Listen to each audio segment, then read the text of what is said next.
எனக்கு எது நல்லதோ அதை கொடு ஐயா. எந்த நேரமும் நீ என் கூட இரு. எனக்கு நல்ல புத்தியை கொடு, நல்ல சக்தியை கொடு. அதைத்தான் கேட்கணும், தனித்தனியா கேட்காது. எனக்கு எது நல்லதோ அதை முருகா கொடு.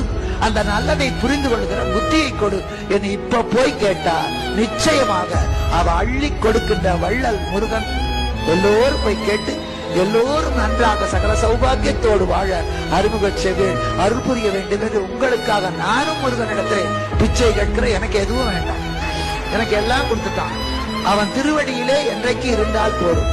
முருகனுடைய கந்த புராணத்தை கேட்டவர்கள், கேட்க நினைத்து வர முடியாதவர்கள், வீட்டிலே இருந்தவர்கள், அதை நிலையாக பிடித்துக் கொடுத்தவர்கள், அது நடக்க உதவி செய்த அப்பா, அதை செய்த அந்த பிள்ளை, வந்து கேட்ட நீங்க அத்தனை பேருக்கும் என்னென்ன வேண்டுமோ அத்தனையும் முருகன் கொடுக்க வேண்டும் என்று பக்தியோடு அவனிடத்திலே உங்களுக்காக நானும் பிரார்த்திக்கிறேன். எனக்கு எது நல்லதோ அதை கொடு ஐயா. எந்த நேரமும் நீ என் கூட இரு. எனக்கு நல்ல புத்தியை கொடு, நல்ல சக்தியை கொடு. அதைத்தான் கேட்கணும், தனித்தனியா கேட்காது. எனக்கு எது நல்லதோ அதை முருகா கொடு. அந்த நல்லதை புரிந்து கொள்கிற புத்தியை கொடு என்று இப்ப போய் கேட்டா நிச்சயமாக அவ அள்ளி கொடுக்கின்ற வள்ளல் முருகன்.